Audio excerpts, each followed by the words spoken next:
So good morning, everyone. My name is Amina. I'm ESR 9 from University of Twente. My PhD is part of Work Package 5, which focuses on developing privacy-preserving solutions.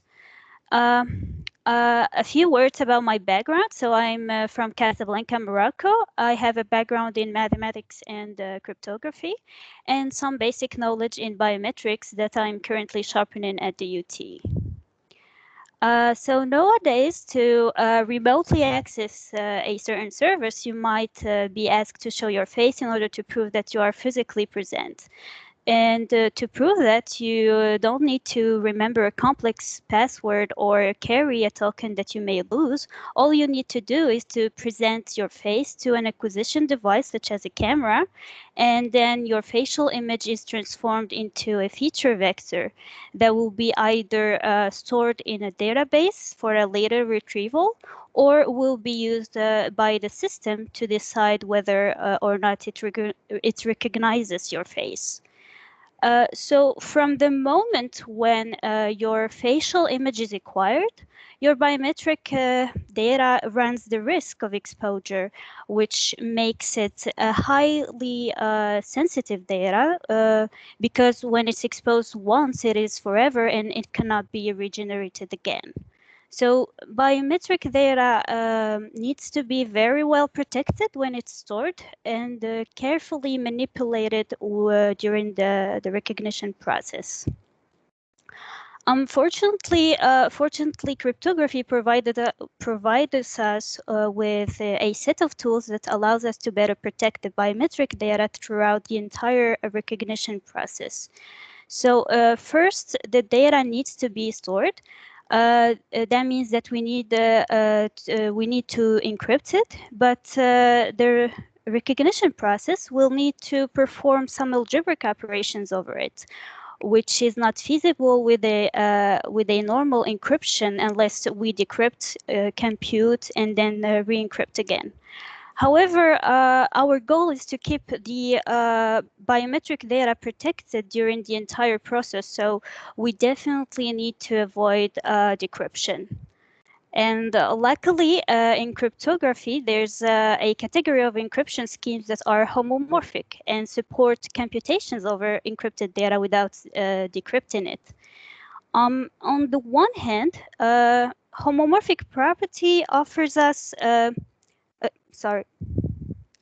on the one hand, homomorphic property offers us a flexibility over encrypted data, but on the other hand, the same flexibility makes us lose track of the computation. Why? Well, for example, if you upload the encryption of A and encryption of B to a server and ask them to multiply them for you, because the multiplication is an expensive operation, well, when you decrypt the cipher that you receive from the server, you're not sure whether or not it's A times B or a random value. So to fix this, we use secure multi-party computation to keep track of the computations and to ensure the correctness of the recognition result after decryption. And remember that here we are performing the recognition over encrypted data, and the recognition result should be delivered encrypted by so that the biometric data remains protected, and we only reveal the system's decision whether we have a match or a no match. Another way of using secure multi-party computation is for assessing the security level of the protocol at hand. So whether the protocol withstands to the very basic type of attackers called honest but curious, which is the one that follows the protocol as intended, but it tries to learn some sensitive information only from watching the exchanged messages.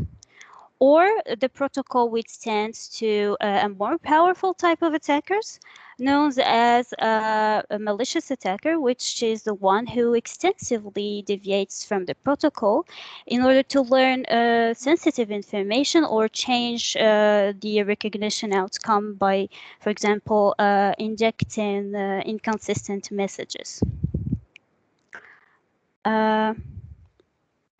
So apart from the security aspects, there's the recognition performance that is equally important.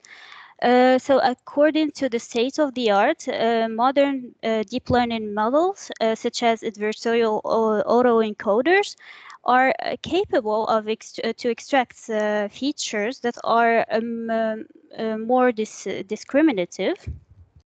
Meaning that a facial image can be distinctively described as a feature vector.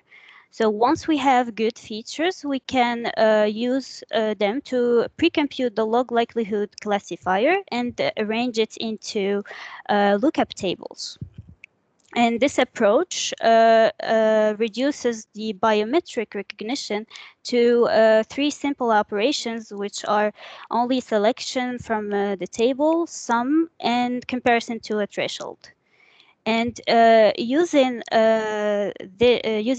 such good features tend to improve the recognition performance based on this approach.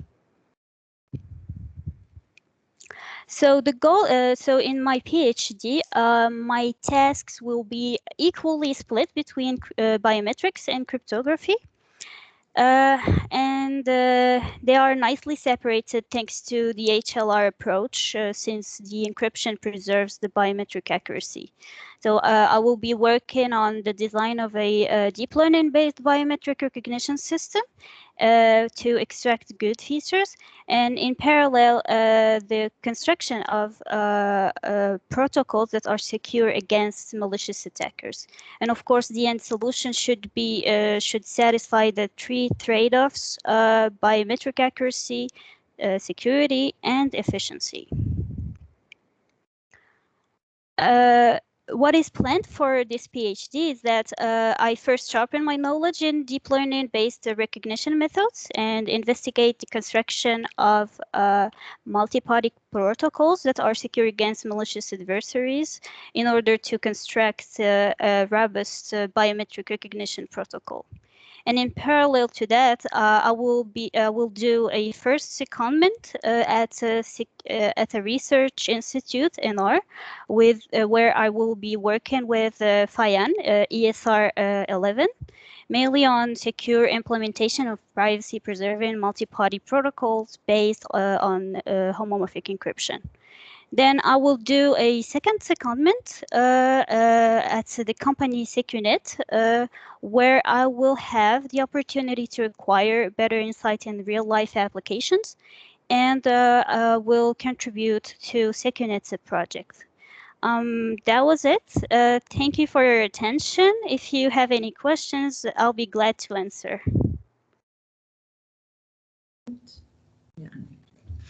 Thank you, Amina. Are there any